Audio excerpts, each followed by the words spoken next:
Welcome, welcome, welcome, Notre Dame fans, to the final Hey Horka episode of June 2024. And I know we just started this podcast back up literally last week, which was the middle of June. But Jack Sobel, my trusted coworker and co-host, it's kind of crazy that the next time we do one of these, and I will put a disclaimer out there, I'm not sure if it's going to be next week because it is the 4th of July. It's a it's a time to take I'm on vacations. vacation next week. Yeah. I think you're going on vacation. Yeah, we still needed to settle that. But I'll go back to my previous point. It's kind of crazy that the next time we do this, it'll be July. And that is the month that Notre Dame fall camp technically starts on the very last day of the month, July 31st. So this summer is flying by, man. And by the time we do 3 or 4 more of these, we're going to be watching actual Notre Dame football practices. So we've got plenty of awesome stuff to talk about in this show. So I appreciate you guys who are watching with us live on the Blue and Gold Illustrated YouTube channel. But Jack, like I was saying, man, this time next month, we're going to have some real football to talk about, and that's pretty crazy. Yeah, it's exciting. It's an exciting season here in South Bend. It's going to be, I should say. It's been an eventful offseason. I guess no off seasons aren't these days. But July is the quietest time of the month, at least on the team side of college football. Mike Singer and Kyle Kelly certainly have their work cut out for them over the next couple of weeks. But yeah, July 31st, fall camp starts. I mean, that's the most wonderful time of the year for us football writers and football fans. Yeah, and I guess we're going to have a whole EA Sports video game to talk about.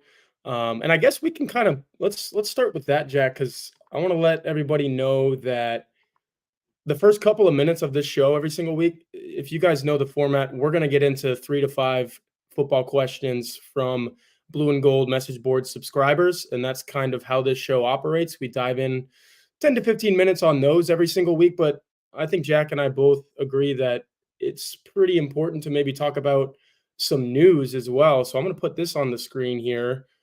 This is pretty newsworthy. The EA Sports video game released the top 25 toughest places to play in college football. Jack, Notre Dame is way down at number 21. It's good to see the Fighting Irish on this list in any capacity. But the place that they're going to first to kick off the 2024 season, number 1, Kyle Field, College Station, Texas. Any thoughts on this list, man? Not many that have anything to do with Notre Dame. I know that a lot of people had problems with it. Off the top of my head, 2 stadiums I've been to, Jordan-Hare and Memorial Stadium for Clemson, are criminally underrated. Yeah, I love Jordan-Hare. I've been to Jordan-Hare as well. Jordan-Hare Memorial is Stadium, honestly, yeah. really, really good. We sit right behind the student section in the Clemson press box, so we get a up close and personal look at how crazy that can get. And that was pretty crazy that Saturday afternoon in early November. But yeah, Kyle Field. I mean, it's a tough environment, particularly in August.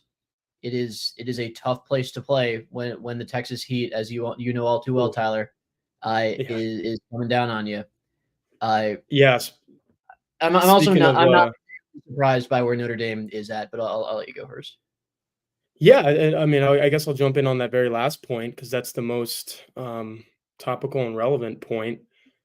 I put it on the Blue and Gold message board, and I think a lot of people would agree. I'm a graduate of the University of Texas, and the 2 environments are very similar to me. I'm not surprised to see them, as I'll put this list back up for those watching on YouTube, literally 19 and 21, separated by Kinnick Stadium, which has a very good environment, as we all know. We see the hospital, waving to the people. Not like it's a cool stadium. It gets loud. But, like, I think Notre Dame and Texas would both like to share the company of, I don't know, Sanford Stadium, Beaver Stadium. Those are 5 and 6 on the list. Ohio Stadium, number 4. But I put it on the Blue and Gold message board. Texas and Notre Dame kind of have a little bit of a wine and cheese type of environment. Everyone makes a lot of money. They come in, they watch a little football, they get out. It is what it is. I've always look, I'm not an administrator at the University of Notre Dame, but Jack, we walk out of this stadium and there's just beer cans all over the ground, but you go inside the stadium, and if you're in the general seating, you can't buy a beer and watch the football game. I tend to think that would enhance the environment a little bit, but again, I'm just a guy talking about football on a YouTube show on a Tuesday night. I'm not an administrator. So, yeah, I mean, the, a lot of SEC stadiums on that list, I would say. But I thought it was the last point I'll make is Notre Dame only goes to one this year, and that's Kyle Field in the very first week of the season. And then what is it, Jack? Only two more true road games after that: Purdue Yeah, and they got USC USC. at the end of the season and then Purdue in week 3. Yeah, and then 2025's schedule is mostly filled out, and the only one on the list next year is Razorback Stadium, I believe, in Fayetteville. So favorable schedules coming up for Notre Dame, and I'm sure we'll talk a lot about that the rest of the summer. But one more thing I did want to talk about in terms of the news, like I said, we want to get into a little bit of that at the beginning of these shows. Jeff Jackson, Notre Dame's hockey coach of 19 seasons, going on 20, and the 20th will be his final one at Notre Dame. Now, Jack, I know you've only been here for a year, and we're actually going to end our show with a little bit of subtext to that. You being here for a year now, but I know in that year the name Jeff Jackson came about, and it wasn't Notre Dame's best hockey season, but he's had some really, really good ones with the Fighting Irish in those 19 seasons. I said it in this tweet that I'm showing the YouTube watchers right now. Heck of a career at Notre Dame. Won 2 national titles. The Irish fan 76 there on the comment. Did he win a national championship at Notre Dame? No, but he at Lake Superior State too. So it was always the goal at Notre Dame to do it. I think they played in 2 national championship games. Right. Went to 2 other Frozen Fours. Any comments, Jack, on, like I said, a heck of a career for Jeff Jackson at Notre Dame? One more season, one more chance to kind of recapture that glory. Yeah, I mean, we got a chance to hear from Jeff Jackson on Zoom earlier today, and he said what I think I'm not. I don't mean to present myself as a Notre Dame hockey expert by any means, but from what I've heard and seen around the stadium and around campus, like obviously a terrific 20-year tenure for Jeff Jackson here, but recruiting and the college game in general had kind of passed him by. I mean, he's not young; he's 69 years old, and Yep. he said today that he didn't feel like he could recruit at the capacity that Notre Dame needed to compete with the Big Ten and on the national stage. And he also said he talked to Mike Bray, and the logic behind their decisions to step away were very similar. In that Mike Bray also thought, I've been doing this for a long time. It's time to let someone else take over. Both, which I think most people agreed with. I wasn't here at the time, but I think most people agreed with that at the time as well. So yeah, obviously he's got one more year left. He made it clear that he doesn't want it to be a farewell tour. He wants the team to be competitive. And obviously the nights at Compton Family Ice Arena are always fun. Couldn't recommend getting out there enough. And Jeff Jackson will be there for one more year. Yeah, the one thing that I think they have done pretty well, even in these last couple of years that haven't been great, is they get all these transfers. And Jeff Jackson was so forthright today. I was so impressed. You mentioned, him talking to Mike Bray, and he felt like he couldn't recruit anymore. They've been pretty good in the transfer portal. So he adapted and tried his best, but very impressive when a coach of his stature can just kind of go out on his own terms and say, look, I'm not getting it done like I used to. And in that way, it kind of reminded me of Nick Saban when Jeff Jackson today said, Notre Dame doesn't feel this way, but when I read somewhere they don't want us using the terminology student athlete anymore, I find that embarrassing. That's not what college athletics is meant to be. Nick Saban actually had a very similar quote, and he said that the student athlete doesn't exist anymore. So, Jack, you mentioned his age. Jeff Jackson, 69, Nick Saban, 72.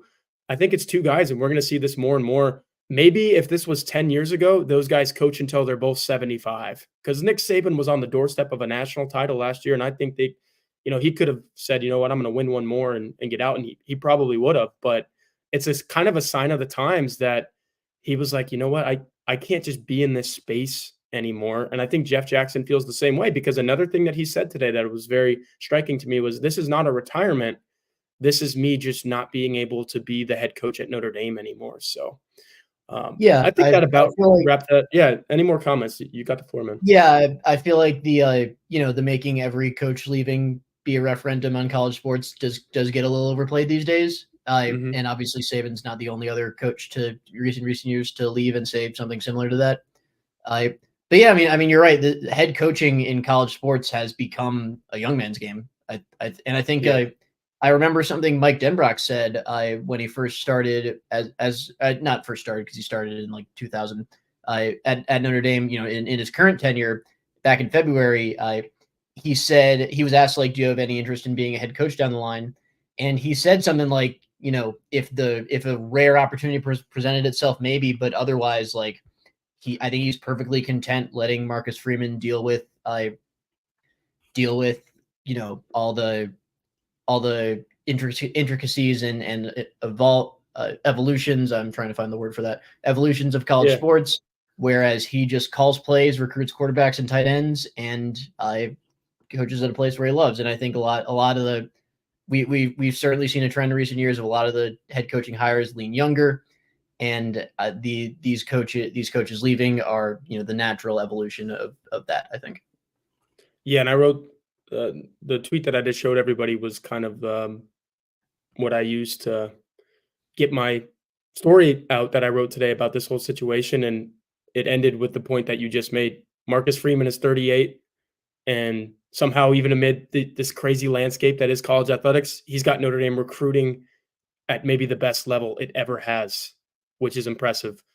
Kalen Yeah. DeBoer is 23 years younger than Nick Saban, and he just took Washington, which in a four-team college football playoff with Georgia's and LSU's and Alabama's and Texas and all those types of schools, probably has no business being in the college football playoff. He just took them there, and he's not 50 years old yet. I think Alabama likes where they're at with the future there. And lastly, the hockey coach that Notre Dame is replacing Jeff Jackson with, an alum, by the way, Brock Sheehan, is only 40 years old, and he's never been a college hockey head coach in his career. So it's a youth movement, and that's um, a very good way to end that discussion. Now, moving over to the nuts and bolts of this show, like we said, it's Notre Dame football talk, and we've got, I believe, 5 questions, some heavy hitters in there from the Blue and Gold message board. I want to encourage everybody to subscribe to blueandgold.com because that's where I'm pulling these questions from. I do a thread every single week, and these are 5 of the best questions. Jack and I kind of come up with them and say, "Yep, this is what we want to talk about." And this first one, I think this is a pretty interesting one, Jack. We're going to do a little snake draft here. We're going to come up with 6 now or never Notre Dame football players in 2024. So, I mean, there's no direct definition of what that means, but I think we can both kind of read between the lines and say, hey, this is a guy that has, we're going to preface it with multiple years of eligibility remaining. So it's not like a Tosh Baker who has one, and it's literally Tosh Baker's going to start at right tackle or he's not going to start at right tackle this season. It's some of those guys who have at least 2 years of eligibility, and maybe they should have had a breakout season by now and haven't, or they haven't done exactly what you would expect of a player, insert his name here. So I'm going to start this out, and I've got a list of 7 names here. So I'm going to have 3 by the end of this. Jack is going to have 3 by the end of this. I'm going to choose 1. He's going to choose 2. Then I'm going to choose 2, and he's going to choose 1. And then we're going to have kind of our teams of 3 there. I've got 7 names in front of me, so I expect these 7 guys to go. I'm going to take, with my first pick, wide receiver Deion Colzie. And he's a senior who, let's pull up his statistics here. I should have had these out in front of me, but if you're a Notre Dame fan watching this, you know that there aren't a whole lot of numbers here. And that's kind of the reason that I'm selecting Deion Colzie number 1 for his career, Jack. And I believe he's a true senior as well. So he's going into his 4th year. Is that right? He never read. Yeah, he wasn't here in 2020. He's been here 2021, 22, 2023. So he could redshirt if he wanted to. He's got 2 years of eligibility remaining. He just hasn't redshirted. Is that right, Jack? Are you looking that up for me? Yeah, So I'm looking that up. maybe He's this is listed. He's listed as a senior with junior eligibility, so there's got to yeah. be a red shirt in here You know somewhere. what, Jack? I think Maybe, I think the red shirt was last year. yeah, maybe he got a medical for last year because he Yeah, played in 5 games, but but the the bowl 5th was game the was bowl one game. of those. Yeah, Yeah, so that's the so rule. that There's that all has these college that has to football be it. rules. Yeah. Yeah. So Yeah, that he's got has 2 years left really remaining. And the reason that he's number 1 on my list is he's this guy that has size like you do not see any of these other Notre Dame wide receivers having. And when he came in, you're thinking, okay, this guy's going to catch big passes on the outside. He's going to be the guy for us there. 16 catches, 304 yards, 2 touchdowns in his career. Last year, 3 catches, 45 yards, 1 touchdown. He hasn't caught 10 balls in any season in his career. Jack, for me, Deion Colzie, it's now or never for him in 2024. Yeah, absolutely. And I hesitated to think about Colsey here because, like, truthfully, Notre Dame operated this offseason like they don't really expect much from Colsey this season. And they brought in Yeah, Bo Collins, who's gonna play the boundary spot. Jaden yeah. Thomas, assuming he's healthy, was ahead of Colsey last year on the depth chart, and this spring was when he was healthy that he was ahead of Colsey. Micah Gilbert was getting first team reps above Colsey in spring practice. And obviously you can't blame Colsey for most of this. I mean, his body's just kind of let him down over the past It's couple of the years. injury thing. He looked Yeah. very good against Navy in week 1. All of a sudden, Colsey, who didn't get any buzz in fall camp, it's like, oh, Deion Colsey might be ready to break out after that game. And then the knee acts up again. He gets shut down pretty much for the whole season. It's just a shame because obviously Colsey's a talented guy, but I think Notre Dame, from what I saw them do this offseason, really approached it as we're not expecting too much from Colsey right now. So obviously he's still there. He's going to get his Notre Dame degree, and we'll see what he can do. He looked good in the spring game. Certainly looked good in the spring game. Yeah, and then one more point I'll make on Colzie is, well, I guess there's 2. I always go back to 2022 when there was that, like, 2 or 3 week period, and I know this is before you arrived on the beat, Jack. This guy was making 3rd down catches and moving the chains for 15-yard gains, and it's like, "Holy cow, is this who he can be when fully healthy?" I don't know if he's a I don't that might have been his healthiest point in Yeah, time in his Notre Dame career, and that's a bit of a shame. Second point there is maybe Mike Brown can do something with him that Chancey Stuckey couldn't, and 2021, Dell Alexander was still here, and I think everybody, would say that he wasn't, really developing players, like the elite wide receiver coaches in college football, so or Deion Colzie, recruiting. number 1. Yeah, and yeah, recruiting, and then the develop it's yeah. That's my 1-1. What do you got number 2 overall in the now or never draft? Yeah, number 2, I I'm gonna say Pat Coogan and Rocco. I'm kind of putting Pat Coogan and Rocco Spindler Okay, as one player because they're in pretty much the exact same situation right now. that's fair, that's fair. As in they're both battling a start at that left guard position. I want to say. Uh, Yeah, Billy Schrauth has passed both of them right now. As in he's the guy that the coaching staff is really excited about. But we talked about this on the last week's show. I mean, Coogan and Spindler were both pretty good last year. They were fine. I thought they certainly weren't liabilities. I but whoever doesn't start between them is obviously going to be on the depth chart, and typically throughout a football season, you're going to need more than 2 guards. So whoever doesn't start between them is going to play, but whoever doesn't start between them is the 3rd guard in the depth chart in their senior year. And Sam Pendleton, a sophomore, he's coming up, and they like him. He played some center in spring. I think reading between the lines because they want to kind of get him experience in multiple spots because they might need it. They might need him this year, and it's to the point where the loser of that competition might have their chance to start long term or start over the next couple of years in Notre Dame, go by the wayside. yeah, I like framing it as the loser of that competition is, like, maybe the never, Yeah, it's kinda crazy because Spindler literally started, what was it, 10 games last year until he got yeah, injured, so you're like, he has it, but I think I said it in last week's show. It was never like, "Oh, Spindler is this great guard." It was always, "He's starting because who the heck else is gonna start?" I'm not saying Spindler's a bad player. He earned the starting status, as did Pat Coogan. Those correct. guys literally came up and took starting guard spots in fall camp last year. That's highly impressive. But if he wants to keep starting, he's gonna have to do that same thing again, which is, a tough place to be if you're Rocco Spindler. So that's a good pick.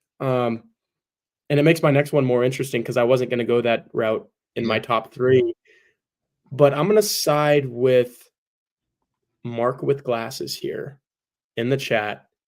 Jalen Sneed Well, I is was gonna go my. Snead if he didn't abandon the snake draft thing. Oh gosh, you had 2 picks. Yeah, yeah. Okay, Oh well, you take him. He's yours. He's yours. I said 2 players. I said 2 players, so we need to move this along No, slightly. I like grouping that as 1 pick. I totally understand All grouping right. that as 1 pick. Yeah. No, And that doesn't spoil Mark my with next glasses pick is right. anyway, so Yeah. he's right. Mark You with got it. glasses is right. It's absolutely Talk about Jalen Jalen Snead. Sneed. Yeah. He's someone who Max Bull, the linebackers coach in spring ball, said he might be the most improved player in the team. Which is obviously great to hear if you're Jalen Mhm. Snead and you're a Notre Dame football fan. He's going to play this year. I think last year they kind of had designs of using him as like a third down rush coverage defensive weapon who they kind of play all over in some of their more complicated sub packages. Didn't really come to fruition. I think that he wasn't quite as ready for that kind of role as they thought he was. From what they said in spring, he seems to be ready for that right now. Uh, so it's now or never for him to really prove himself as that guy, because Jaden Osbury's a year younger. Jaden Osbury looks like they're experimenting with him in some sub packages. Jack Kaiser, Drake Bowen, KVA, they're going to hold down the inside. And we might have said this on the show last week, or I've written this before. Snead was recruited to be a rover, correct? Correct me if I'm wrong here. Yeah. And Yeah. the rover position doesn't really exist right in Notre Dame's defense right now. And so, I mean, that's obviously a tough break for Jalen Snead, but he stuck around. Al Golden's creative. He's going to use some of his Snead skill set. I like it. Or he's going to at least try to move him around and make him that kind of do-it-all defensive weapon, even if he's not necessarily getting a lot of snaps at inside linebacker, or at the will linebacker spot, I should say. But I think it's now or never for him to actually do that, in my opinion, and in your opinion as well. Yep, and the avenue is wide open for him. I will add that. Like, if you can't do it with Jack Kaiser, literally, Jalen Snead is the second most experienced linebacker in this unit. Jack, that is incredible to think about, but it's true.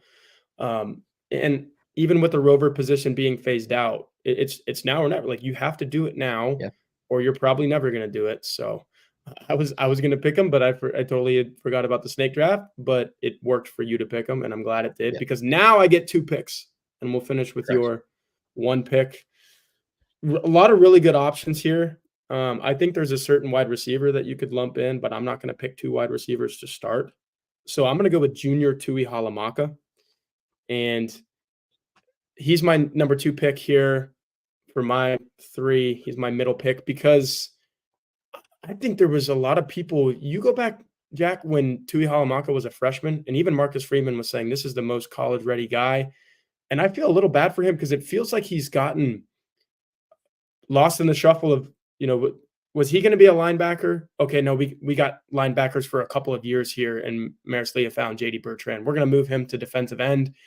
And then all of a sudden, Jordan Botelho, who I think people thought would have been off this roster 3 years ago, is starting for consecutive seasons at the Viper end, and that's the position that you move Tui Halamaka to. So he's been victimized by some just general positioning and depth chart type of issues, but he still had his chances last year, Jack, to, like, you can have a 1-2 punch at rush end, and I don't even know if Notre Dame had like a punch at all at rush end. I think Botelho left things to be desired.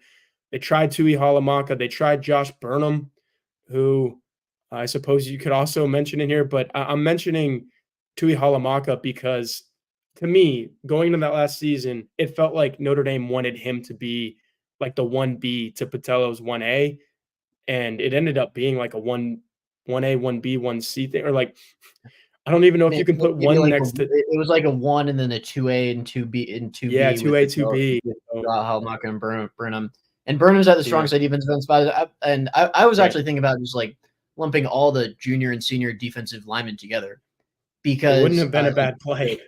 the Burnham, Rubio, Anye, Donnie Heinisch, like they're all in the spot where they're going to play, and it's a luxury for Notre Dame to have so many like guys with real game experience behind their starting four. But their starting four is gone after this year. Their starting four is Botelho, Oben, Cross, and Mills. They're all out of eligibility. So it's up to these 5 guys to convince Notre Dame that they're not going to need this transfer defensive lineman next year. And so that's why it's a huge year for all five of them. But I Yeah. like the Tui Halamaka shout because Botello looked better in spring. Boubacar Traore has looked awesome in practice rushing the passer whenever we've seen him. So if it's Botello on rundowns and Traore and pass downs, then yeah, Tui Halamaka is at risk of getting squeezed out. Thought Tui Halamaka looked pretty good against the run when we saw him in the spring. But yeah, of those five D linemen, I think Tui Halamaka is really the guy where it's like you're really gonna get squeezed out if you don't perform this year, I think. Yep. And that's exactly why he's my pick. All right. To end things off for my picks here, again, I think I'm leaving you who I would say here, but if you do choose him with the next pick, with the last pick of this draft, I'm going to end up saying why I'm not choosing him here. And I'm going to go with Chance Tucker, now or never at Notre Dame. And it's a little like twofold here because a year ago I wouldn't really be saying Chance Tucker because I think who was the player we were talking about where Deion Colsey, I think you said, Yeah. where it feels like he's not in Notre Dame's plans. So, maybe leave him off your list. And I think that's the direction you went mentally. Chance Tucker, that's kind of been the story of his career because, like, you have Benjamin Morrison, you have Cam Hart. These are NFL corners. But right now, Benjamin Morrison is injured and Cam Hart is in the NFL. And Clarence Lewis left, Micah Bell left.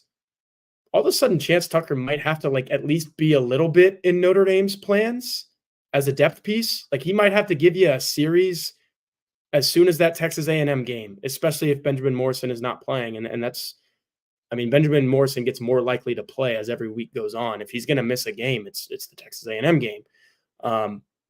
Chance Tucker's a senior. He's redshirted, so he's kind of like Colsey. He has those 2 years. If he doesn't play right now, Jack, with as limited as they kind of are there. And we talked to Rod Hurd last week, and it sounds like he's still dead set on safety, and that's what Notre Dame wants him to play. Like there are corner reps to be had, and if Chance Tucker does not take them right now in 2024, he's never going to take them, and that's my reasoning. Yeah, absolutely. And I won't say much on Tucker because we got to move this along. Tucker's in a situation where Notre Dame needs him right now. It's really him or Leonard Moore at that fourth corner spot that Christian Gray really took. It really grabbed the bull by the horns on that one in fall camp last year. I mean, he was terrific. He blew everyone else out of the water for that spot. One of those two, Tucker and Leonard Moore, who enrolled this summer, and we talked to this past Thursday, they gotta become quality depth. Notre Dame really needs them to do that. My last pick here, I'm curious who you were thinking of. I'll say, let you know. Huh? I'll let you know. I'll we'll say see. Jaden One way or the other. Here. We'll see. Yeah, that's who I was on the fringe of picking. Yeah, I think it's kind of now or never with him. I think because thank you, Mark with glasses. Great poster. Great comment. Say it again. Great poster, Mark with glasses. Great comment. Yeah, great avatar. Yeah. Thomas is a guy who like it's now or never for him to stay healthy. Like Notre Dame believed you. Jared Parker told us last year they believed he was their best receiver out of fall camp. Had that hamstring injury practice. And Bo Collins is here. He and Thomas play the same position. Micah Gilbert looked really awesome at the boundary spot. And I don't think Micah Gilbert is going to overtake Jaden Thomas right now. I think Micah Gilbert could very well overtake Jaden Thomas next year. And I think Thomas needs to play well this year to stop that from happening. Yeah, the reason I didn't go with Jaden Thomas is here are his last two statistical lines. 2022, 25 catches, 361 yards, 3 touchdowns. Last year, you mentioned the hamstring injury. These numbers would have been higher. 21 catches, 310 yards, 2 touchdowns. Injury or not, maybe that's who he is. And I think that's why Notre Dame brought in Bo Collins and brought in Chris Mitchell, who plays the field, but guys who are going to go downfield and kind of stretch it for you. Maybe Thomas is just a supplementary player, and it stings a little bit because you thought he was a wide receiver number 1. At this time last year, I think you were thinking, yep, he's wide receiver number 1, and he's going to be the guy. Maybe it's just not going to work out, but he still deserves to be on this list. I get it. Well, I don't know if anyone thought he was like a true wide receiver one last year. I think we thought, and Notre Dame thought that he was their best receiver on a team without a wide receiver one. Yeah. I, but yeah, I mean, it goes back to what I said with Colsey. I mean, Notre Dame kind of recruited like and obviously they need to play more than one boundary receiver. But Bo Collins is here. They expect big things from him. Micah Gilbert again. He looks really good right now, and Yeah. they obviously can't put Gilbert into a situation like they were at with Rico Flores and Jaden Greathouse last year, where they're asking him to do too much, and Thomas is a part of preventing that. But yeah, I mean, you're right that maybe this is who Thomas is. I think I would love to see him to see him prove us wrong on this, because Yeah, I think of he's course. certainly capable of more than he's put up in numbers wise. I mean, 2022 he was, I think, the number 2 receiver in a pretty bad passing offense. Mhm. Behind Michael Mayer. Last year he never really got a chance to an injury, but I'd like to see how he looks healthy in fall camp. All right, real quickly to wrap this up, I picked Dion Colsey, Junior Tuihalamaka, and Chance Tucker. Jack, you picked the combination of Pat Coogan and Rocco Spindler. Jalen Sneed, very good pick, as you know. I wanted to pick him. And Jaden Thomas. I also was going to pick Jaden Thomas if I didn't pick Chance Tucker at the very end. Honorable mentions. I like this from Andrew Gilmore. I think it's a little early for Emil Wagner, but he's got a point that, like, if Yeah, you don't beat Josh Baker, Gerby Lambert's waiting, and there's some recruits coming in who are ready to take that. It's a great point. yeah, I kind of wish I thought of that too. I mean, Charles Yeah, Jagusah's a year younger. I mean, they've spoken much more highly of him than they yeah, have of Emil Wagner and Gerby Lambert. Gerby Lambert is going to be ready to play sooner than most other tackles in this class, from everything totally we've seen agree. and heard. Yep, I mean Wagner's a good shout. Um, and then the one name that I thought was maybe fringe pick territory, Kevin Bauman. It is literally Yeah, ACL now or never. It sounds like they still think he's going to play and produce. So that makes him a candidate for this because, okay, either he's going to do that, yes, or, it just never worked out for Kevin Bauman. So interesting name there. Let's move on to number 2. We went a little long on that, like you mentioned, Jack, a but lot it's long. it's good banter, and I thought the people were digging it as well. This I don't think we're going to go as long on because we're literally only going Mhm. to be talking about one player a piece. I started the last one, so I'll let you have the floor on this. Which non QB will have the biggest impact on Notre Dame's 2024 season? That is from Irish Alum 2013 on the blueandgold.com message board. Well, there are a couple ways to interpret this. You could say like Benjamin Morrison or Xavier Watson, that he's their best non quarterback player, Mhm. or Morrison because he's the best non QB player at a premium position. I'm gonna say the guy who really needs to make who like we're not as sure about, and who will have the biggest impact on Notre Dame season, like whether he makes the leap we expect or not. And I hate to hammer the tackle point home over and over again, but it's Charles Jagusah. I And a big reason for that, it's a left tackle is an amazingly important position that Notre Dame has been used to having an All-American at for the past 2 years. And looking at the schedule, they have to deal with Nick Scorton. They have to deal with Patrick Payton for Florida State. They have to deal with Ashton Gelati, who killed them last year for Louisville. That's where the strength of the schedule is. It's the defensive line, and specifically those edge rushers, that Notre Dame is going to have some problems with this year. And if Jagusah can be the blindside protector that Marcus Freeman and Joe Rudolph believe he can be, that makes a huge difference in some of these swing games. I like that pick. And the one comment I'll make on it is I go back to 2021 when literally, okay, Blake Fisher goes down, but then you have that weird month where you don't know who the heck is replacing him. And they tried a couple different guys, Michael Carmody among them. I think Tosh Baker even got his shout in that situation. It ended up being Joe Alt. And when you found Joe Alt, it seemed like the rest of the offensive line's woes kind of dissipated a little bit. You still had the same guys. I believe Zeke Correll was playing left tackle that season. Jarrett Patterson was the center, I believe. Yeah, That's news this to is a me. real That thing. is This precedes you. Terrell was a fine center, but Zeke, still. yeah, I think he was a better center than he was a left tackle. There were left guard. I'm sorry, left guard. there were left side of the offensive line issues galore, Jack. And right side too, honestly, with Kane Madden and Josh Luck. But as soon as you put Joe Alt in there, it was like, okay, this offensive line is suddenly so much better than it was before. So if Charles Jagasaw can be the, hey, I'm here and I'm sturdy and let me set an example for the four guys to my right, that's a really good pick. I ended up going the direction that you mentioned before that, in that if Benjamin Morrison is healthy and he's on the field and he's locking down one side of the field, the Notre Dame defense is just so much better. And I'm a little bit scared of what that cornerback situation looks like if he's not on the field. We're going to be doing our top 25 most important players leading up to fall camp, Jack, and Benjamin Morrison is going to be somewhere in that top 3, probably, maybe even 2. Quarterback usually takes 1.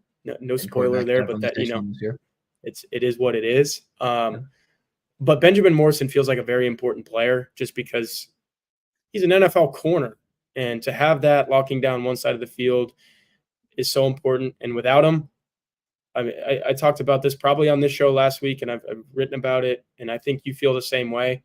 When you have a 1-2-3 of Morrison, Mickey, Gray, the 2 below Morrison in whatever order you want them, it's so much better, deeper, whatever, than Gray, Mickey, Chance Tucker, who's played 50 snaps, pretty much all of them in garbage time in his career. So I think Morrison has, the biggest non-QB impact on this team season. Yeah, I mean, you can't really argue with that. Morrison is not just an NFL corner; he's a first-round NFL corner. He, the way he deletes one side of the field, or the team's number 1 receiver. Yeah, I completely agree, Andrew. I think this was the case last year, even though he didn't put up the super impressive numbers that he did in his freshman year. Notre Dame didn't have to worry about Marvin Harrison Jr. for 2 years. And obviously the first one was before Morrison really broke out. But I mean, I forget what the exact numbers are. I think it's like 2 receptions and 3 forced incompletions and 7 targets, Harrison against Morrison. They don't get better than Marvin Harrison Jr. Certainly not in Notre Dame schedule this year. Morrison's not going to get touched in coverage this year. He's going to be a star again.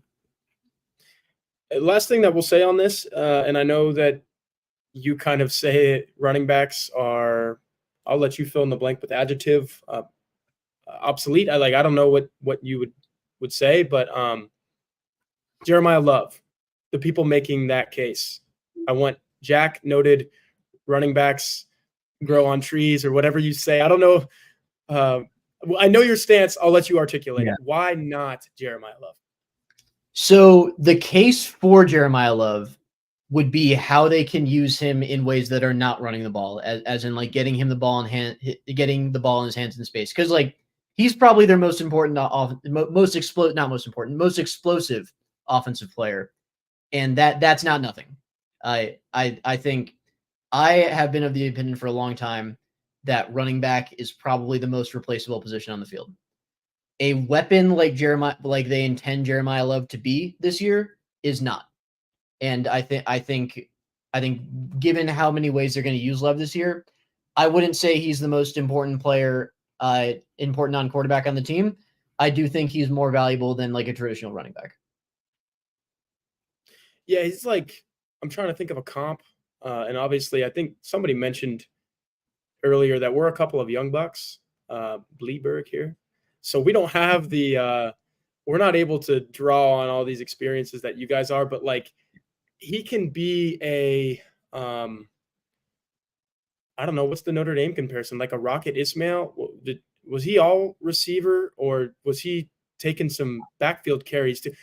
Jeremiah Love can be in his purest form, like a Heisman Trophy winner who, like, if he reaches his highest ceiling, he catches like 50 to 60 passes for 1,000 yards. If he's really leaning into this wide receiver thing is what I'm saying, and takes 50 to 70 carries like he did last year for 500 yards and he has upward of 20 touchdowns. People see that and they're like, holy cow, he does it all for the offense. Notre Dame is nothing without this guy. And again, that is the absolute best case scenario. Yeah. Probably won't happen. But to your point, Jack, in the most embellished version of your point, he is the guy that can do the most for this offense if he reaches Superman level. Yeah, and this is the nice thing about for Notre Dame about having a guy like Denbrock, and like Denbrock is going to find ways to get his most explosive player the ball. I think I think Mike Denbrock would agree with me on this. Using Jeremiah Love exclusively out of the backfield would be a waste of Jeremiah Love. I think I think like I said, he's probably their most explosive offensive player. Get him the ball, use him to create some matchups on slower, less athletic players. And he could. They expect him to explode. Marcus Freeman told us they expect him to explode, and I would agree. Which, by the way, I think this benefits Jadarian Price in that he can just be one of the most telling quotes from the spring, Jack. And I go back to this all the time. Jeremiah Love told us, you might have been sitting at the table. I believe I was at the time, or if I wasn't, I wish I was. Jeremiah Love said, Jadarian, he's a running back. Me, I'm a speedster. I'm a fast guy. Give me the ball and I'll do something fun and crazy and cool with it. And if you have Jadarian Price, the running back, and Jeremiah Love, the cool and fast and fun guy, this Notre Dame offense can do some pretty cool things. So I think we're both in 100%. agreement on that. All right. Like I said, not a lot to talk about there, just a couple of players I thought were very good choices. Nope, that's the one after this.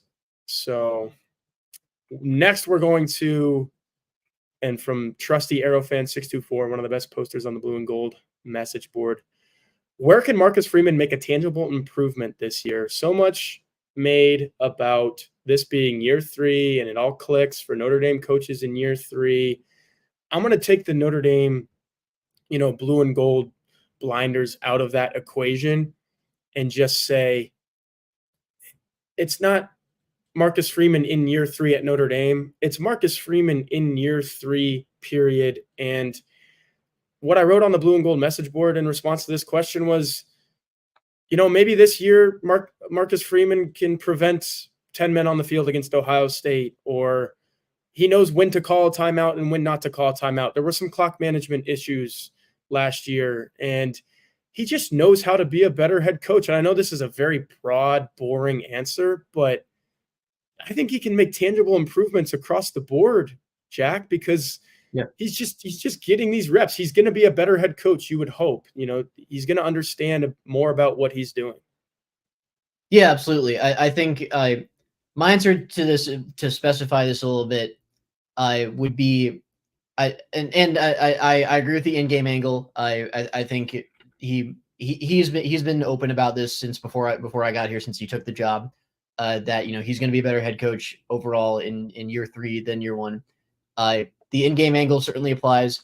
I think the week-to-week preparation thing is what I really want to see the improvement from Coach Freeman this year. I think that before the Louisville game, or after the Louisville game, I should say, the quote that has always stuck in my mind was from Freeman. I'm paraphrasing here, but we didn't prepare our guys well enough to play, and I just think that's what creates those letdown games. It's just not preparing well enough. Like that obviously, and Freeman knows this. Everyone in the program knows this. It can't happen this year.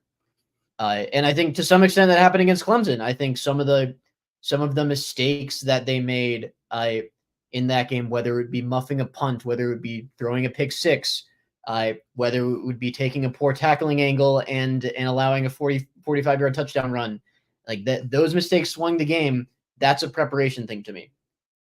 Especially when pretty much all of them happened in the first half. That's a preparation thing to me. So obviously that's on the head coach. And I think the big difference in not having these letdown games, winning the biggest ones, is preparation, and that is where I think Marcus Freeman will improve the most in year 3. And I don't want to go back to something that happened 2 years ago, but you know what else is a preparation thing?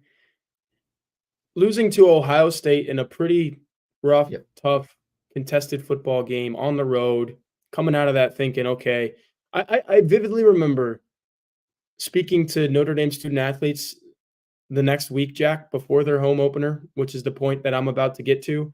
And I think it was Riley Mills who even said, you put us on the field with that team 10 times, we probably win 6 or 7. So they were thinking that was one of the anomaly games. Like, that's how good they were feeling about themselves. They came home and lost to Marshall. Yeah. They weren't prepared. And again, that's 2 years ago. I think Marcus Freeman was so much better even last year, but that just gets to the larger point that I was making. I think he's just gonna be better at a lot of these small things, and preparation is no small thing, so I love your answer, but I just think he's gonna be better across the board, and I don't know if there's much more than we need to say about that. I think he's gonna be a better football coach. Now, is he the one? Is he the one that's gonna win a national championship at Notre Dame? I don't know. A lot of that's out of his control, but I think he's making the right steps to stay here a little while and try, and you'll probably see that against what we all agree is a pretty weak Notre Dame schedule in 2024. Yeah, no, for sure. I think you're absolutely right that he was a better head coach last year. And again, I didn't cover the team in 22, but from everything I saw, I mean, I watched a bunch of the games. Everything I heard from you guys and people around the beat, I was a better coach last year than he was in 22, and it's perfectly logical to assume he's going to be better in year three. It's a and that I believe is what Jack Swarbrick and people in the program and at the university said when they hired him. Like, he'll be learning on the job. He'll take his lumps. We think he's going to get there, and this is the year where he should start showing that he's getting there. It's a great point too, because I don't think Jack Swarbrick or anyone who lobbied for him in December of 2021 saw a loss to Marshall at home in September of 2022. But what they did see was quarterback recruiting taking an upswing, and they just had 7 NFL draft picks where the first couple, the 2 years prior that they had like 2 or 3 apiece, whatever it was. I think 7's going to be more the norm. But look what they're going to have. And I get it. Most of these guys were Brian Kelly recruits, but like just everything about it seems like it's trending up. And that's what Swarbrick saw. That's what the people saw was like, this guy, if he can get everything figured out, he's going to be a pretty solid choice to lead a football program in these times. So it sounds like the answer for both of us is going to be better everywhere. And I like you specifying improvement. So this is the one that I wanted to throw to you first, because you told me that you have strong feelings about it. And I know you kind of wrote a little bit about this at blueandgold.com on Tuesday as we're recording this Tuesday night. It was a pretty simple question from our friend JRP3. Who plays nickel if Jordan Clark cannot for whatever reason? And the most likely of those reasons would be an injury, but they brought him into play, Jack, from Arizona State to start at nickel. That's a position where you eat up a lot of snaps. If he can't, who's going to do it? Yeah, I think the first option is Rod Hurd. He rolls down. I think a big part of the appeal with Rod Hurd, and this is kind of why I wanted to talk about this, because we talked to him recently. I think a big part of the appeal with Rod Hurd is that he can play both. And that applies even if Jordan Clark is in the game.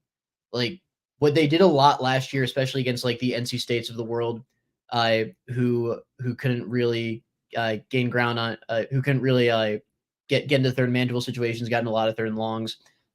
Couldn't beat Notre Dame with their receivers. I think you'll see a lot of those teams again this year. What they did a lot was that single high coverage with Watts, rolled DJ Brown down to man coverage and just play man across the board, even against the spread. And DJ Brown was good last year. I think he didn't get enough credit for what he did in his work in communicating on the back end and just being in the right places. But Rod Hurd has experience playing in the slot. And I think this is going to be his addition, and the fact that he can play both. You can roll him down to the slot in coverage. You can drop Jordan Clark back for all we know. He gives Al Golden the ability to disguise and play a lot of these coverages that he might not have been able to last year. And I think that's why he's a key player on this defense. So if Clark goes down, Hurd rolls down to nickel. Don Schuler probably takes his place at safety, and the Irish are fine. Even though obviously Clark, I think, is going to be one of their more valuable defenders this season. But the fact that it's so easy to put Hurd in that spot is indicative of like the broader point in that Hurd, while he's going to be listed as a safety, he's going to play all over the field. And it's another one of those defensive weapons that Al Golden can really deploy in year 3. And I'm showing this to our YouTube viewers right now, Jack, a story that I wrote on Rod Hurd from the media availability last week. The quote that I kind of used as the promotional tool here was he's not really pumping himself up here. He said it was a no brainer to come here and be surrounded by. He's talking about the talent on this Irish defense on a daily basis. And what struck me was he's a part of that talent. I think he played 153 snaps last season, which would have led all Notre Dame defenders for Northwestern. So in the Big Ten and Northwestern, you kind of asked them the question about it. They probably exceeded expectations for what the situation was, or was that the season before? They had a good. Was it last season where they Yeah, no, won? last season they went, I believe, don't quote me on this, but 7-5, won the Las Vegas Yeah, Bowl over Utah yeah, after going 1-11 and firing their head coach in July off of a major scandal. And I yeah, mean, he and was he's a one of the part of league guys that. that, yeah, he was a part of that. He had his best season. And I'm not sure by the PFF numbers, I don't think it was close. And I think he's such a good fit for what this Notre Dame team needed on defense, because like his strengths are both covering out of the slot and coming downhill and laying the boom on a running back or a receiver on a screen or something along those lines. He is really quick downhill, and that plays well in slot coverage. That plays well if they need to play nickel. That plays well at safety when Watts is patrolling the back end. I wanted to discuss this question because the answer is so easy. It really gives us an excuse to discuss what else Hurd brings to the back end. Now, behind Yeah, Clark and Hurd, there was something interesting that I discovered today as I was going through the transcripts from Thursday's media availability. And that's that Carson Hobbs, the freshman, is going to play nickel after being recruited at corner, and I think that was interesting to see. yeah, for sure. You mentioned Leonard Moore in one of the questions earlier. Mhm. Carson Hobbs. I think with these summer enrollees, Rod Hurd kind of being one of those, a summer enrollee who's in his sixth season of college football, but Notre Dame got some reinforcements on the back end of the defense, and it was thin in spring practice. I mean, Marty Auer was making plays because he had to. He was one of the bodies that they needed to rely upon to take up some snaps, but I thought Adon Schuler got better because of that. I mentioned Chance Tucker in a couple different contexts earlier. He played a lot more in the spring given the circumstances. Uh, Leonard Moore, Carson Hobbs, these guys have some catching up to do. Even Rod Hurd, I thought it was so. I might not have included. I got the story pulled up here. I might not have included the exact quote. Maybe just some paraphrasing. Um, but he told us, Jack, and I think you were there for this part of the conversation. He was just like, I had 3 different defensive coordinators at Northwestern. Like, I've been taught every single coverage there is. It was interesting that he said Mhm. there is some things that Coach Golden has that are a little bit more unique. He was a former NFL coach. Definitely some things that are a little more exotic, especially having the type of talent on the team and being able to do a lot more things. That was a really good quote from Rod Hurd. Everything that he told us was just like, holy cow, this guy understands. And whether he is playing safety or whether they do have to move him up to slot corner in the scenario that we're envisioning with this question, Notre Dame got a really good one there. And that's par for the course for these guys right now, man. Like I go back to Thomas Harper, Brandon Joseph, maybe underperformed a little bit given that he was an All-American at none other than Northwestern, wasn't it, before when he arrived? But Yes, correct. it seems like Notre Dame knows exactly what it wants from a defensive back transfer portal target. They get it, and then like it wouldn't shock me if Rod Hurd just goes out there and does everything they need him to do, and like you said, is a big impact player for this Notre Dame defense, one that has a lot of impact players. Yeah, and one more note on the position. Obviously they've really hit the nickel position hard in the transfer portal. I Mhm. Hobbs coming in as a nickel really indicates something that we've kind of been going on. I'm sure Mike and Kyle on the recruiting side have talked about this. Like, this is how much the game has changed right now. They're recruiting for the nickel position. Ivan Taylor, as I think Kyle Yeah. Kelly has wrote in the past, if they do secure his signing down the stretch, like they see him as a nickel, I believe. And he's one of their most valuable recruits in the class. And for so long, the nickelback spot was like, all right, if you fail at corner, you go here. If you fail at safety, Yeah. you go here. Yeah. It's a glamour position right now. It's so important. It takes such a unique player to play it. Micah Bell didn't work out with him, but they were playing him at nickel. I think that's what they saw him as. Now Carson Hobbs in this class, they're starting to hammer this position on the recruiting trail. That's a really good point, and I think maybe there was an inflection point, and I will say that it was, I guess this was the 2021 season or maybe 2022. I don't know. I'm getting them all mixed up in my head. Tariq Bracy, he wanted so badly to play outside corner, but he was probably my size, soaking wet out of the summertime swimming pool. And that's just not heavy enough, not big enough. You got to, there's a certain body type that you need to play outside corner. They're not the biggest guys, but you can't be teeny tiny. They moved him to the slot. It might have been 2021 because I remember Brian Kelly talking so fondly, and that would not have been 2022. They talked about Tariq Bracy. I don't know. I'm mixed up in my head of whether it's 2021, 2022. Anyway, Tariq Bracy was this team's main corner in one of those seasons. And I think the Notre Dame coaching staff got to a point like, holy cow, this guy couldn't play outside corner for us, but he's making every single tackle at 180, 190 pounds, whatever he was. And he's locking guys up and he's doing everything we ask. What if we had a Jordan Clark or Ike Taylor's son or, someone who was like big time superstar athlete to play this position? And it speaks to what you just said, Jack. Like if you have that guy there, I think your defense is a lot better.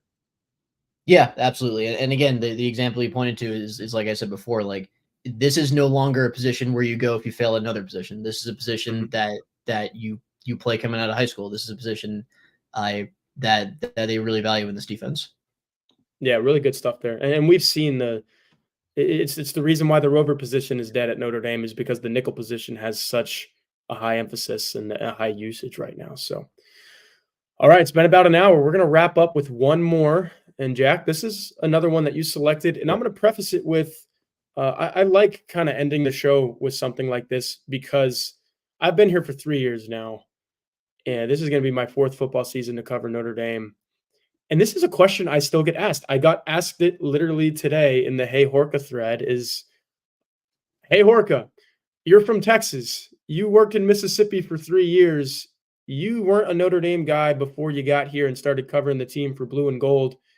What kind of struck you about it? What surprised you the most coming into this Notre Dame space, which was foreign to me, Jack, and you being from the suburbs of Chicago and going to Missouri for college, would it be fair to say that it was a foreign thing to you and you've learned a lot in your 1 year now on this beat? I'll give you the floor, man. Yes, and you forgot the Judaism part. That's another reason it was foreign to me. Yeah. But no, I mean it's obviously it's been a little more than a year since I started this job, a little under a year since I moved here. There are a couple things. One is like the game day atmosphere thing that we pointed out earlier. Like having covered Mizzou, I traveled to some SEC schools. It's never going to be as rowdy as those schools. I think everyone, even Notre Dame fans, can agree on that. But there's like a pageantry and tradition about it that really struck me. From day one, from Tennessee State, which is the first home game I covered. That the pregame mass and the walk that's surrounded by people, I think is more prevalent than at some other schools. That's a long walk too, from the Basilica all the way to Notre Dame Stadium. Yeah, no, absolutely. Just the game day atmosphere really impressed me as just like being unique, right? It's really cool, not for the reasons it's cool in the SEC or in the Big Ten. Yep. The other one was that like my grandfather on my dad's side, told me once I got the job, he had maybe some other people that he knew who went to Notre Dame, and he was like, well, everyone else is sacrificing academics for football. Notre Dame doesn't do that. I kind of scoffed at that. I was like, well, they're traditional football power. I'm sure they get away with that like everyone else does. No, I quickly learned that that's very much still an issue on the football side, and they still have those high academic standards, and they do still drop guys from recruiting classes because of grades, and so that's very much something that surprised me coming into Notre Dame. Yeah, I'll talk to that last point first, because it definitely shocked me. Um, Texas is like a really good public school, I would say. It's tough to get in. I know a Mhm. lot of friends, and I'll use this joke on the same day that Jim Schlossnagle went from Texas A&M to Texas. If you guys are college baseball fans, you know what I'm talking about. You don't have to be a fan of either one of those institutions to know that was a crazy happenstance today. Anyway, I know friends that went to A&M or Texas Tech or heck, he even went to like Oklahoma or somewhere outside of the state because they couldn't get into Texas. So I always thought that was cool. It's like, hey, I went to a pretty upstanding public Yeah. university. Notre Dame, man. Like I've met, uh, being that I'm on the right side of 30 still, and I know you're younger than I am, so you connect with the students here even better than I do. But I've met a lot of students where I'm like, holy cow, these kids are smart. They go Yeah. through a different, more rigorous academic routine than I did at Texas, and I have a brother who's an engineer, and he also went to Texas. They studied some harder stuff than I did, so I Yeah. get it. There's some hard stuff to be had elsewhere, but I just think the standard that Notre Dame students, and especially the student athletes who have to, do two full time jobs while in college, it's a different deal here, and so that was definitely on my list as well. And then I guess I have a knack of keeping these answers really broad, but when I was growing up, Notre Dame was just like I wouldn't say a fictional place, but it's like, okay, Notre Dame, that's the football school, and they love football, and they literally have a Jesus going like this to signal a touchdown, and Mhm. that's what it is. I would kind of piggyback on the first part of your answer and say there's so much more to it than that, man. Like you can make the grotto part of your Notre Dame football Saturday. There's just so many different things that I think is different about this place, and you don't know it until you get here, and that's the cliche. But I think we're both in the same boat where you're like, "Holy cow!" Um, as cool as it was to make a run through the SEC, I covered Mississippi State for 3 years. You went to Missouri, man. We were all over the place in that Yeah. conference. Notre Dame is a different thing, and what's cool about it is you have people from the SEC who are like, I got to go to Notre Dame because it's something unlike anything that we get down here. So, when A&M comes up here, they're going to come up in droves in maroon, and it's a really cool place to just we get to say we live here, and our 7 of our Saturdays, 6 or 7 of our Saturdays every single fall is what you described so well, and I think that's a cool thing, and I didn't know what that was about until I got here. Yeah, I think just one last quick note. Well, two quick notes. The quicker one is that I didn't know Touchdown Jesus was the library. I don't think anyone outside of Notre Dame really knows that. That was cool to learn. Uh, My then my dad. So I will say real quickly, my grandpa, God rest his soul, passed away a couple of years ago. The last conversation I ever had with him was about me getting this job, and he was, Mhm. devout Catholic. They were Notre Dame fans living in central New York, Subway alums, basically. The only reason I knew Touchdown Jesus was the library because every single time we would flip on a Notre Dame game at 2:30 Central in Texas, and they would show it, and my dad would be so proud, and like he's like, "That's the library, Ty." My dad took me in there on our road trips across America back in the day. So that's the only reason I knew it was a library. But I Yeah. would concur with you. 98% of non-Notre Dame people have no idea. No, absolutely. And like college game day fans know with that kid who was at game day with the sign that had the arrow pointing up and said Ohio State fans, that is the library. I Yeah, it's great. But no, I mean the other thing that really stood out to me since I got here, and I shout out our friend uh, JJ, who had one of the questions Yep. in the show for really teaching me about this is like the student culture at Notre Dame is like so super unique, and I think really cool. Like the dorm pride everyone has, like you stay in your dorm for 3 years. The dorms have have like Yeah. colors and a mascot. It's all very Harry Pottery, and I mean that in the most complimentary way possible. Uh, it's just it's super unique, and it's a super cool place here. I think. And you know what I think is cool about that is there's this stigma that Notre Dame is one of those snobby, stuck up private schools that cost an arm and a leg to get into.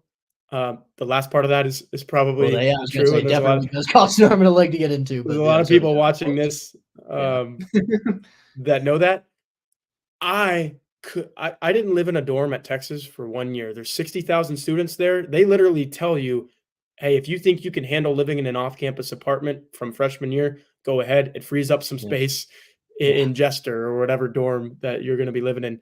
Uh, Having visited my friends in the dorms, though, to live in a dorm for 4 years, that ain't no snobby, stuck-up Yeah. experience, man. JJ was dealing with, and the climate here is a lot better than Austin, Texas, so that's nice, but when Mhm. it's 20 degrees in the winter and your heater goes out, like, props to these kids that are taking the Yeah. most some of the most difficult classes in America and are literally living in a dorm for most of them, unless you move across the street to Eddy Street Commons, but a lot of that is graduate students. A lot of these kids are on campus all 4 years. I think that's cool. Like you said, it's got that Harry Potter-like feel, sense of community. You don't get that everywhere. You don't get that when there's 60,000 students, walking around downtown Austin. So very No, for cool. I think Notre Dame is one of one, and I think you would agree. no, absolutely, and I think that was a good way to end the show. Absolutely. Well, there's going to be some times where we're not talking as highly of Notre Dame, but that's probably going to be because maybe they lost to A&M or Florida State. Some of you out there might think they go 12-0 against this schedule. In my 4 years here, this is probably the best chance they have at going 12-0. You can maybe say 2021. I view these schedules very similarly. If Riley Leonard plays up to his potential and the defense is as good as it was last year, we're looking at a very good Notre Dame team. And it's just get by that first one, and then you talk about running the table. But like you said, Jack, there will be so much more time to talk about that. We thank every single one of you guys who watched this on Tuesday, June 25th. Like I said at the beginning of this show, it will be July, sometime in July, probably not next week, but the week after that when we do one of these again. Jack, really enjoyed the time, man. I thought this was a really good podcast. Can't wait to do it again. Absolutely, I cannot wait to do it again either. This is awesome. All right. See you guys next time.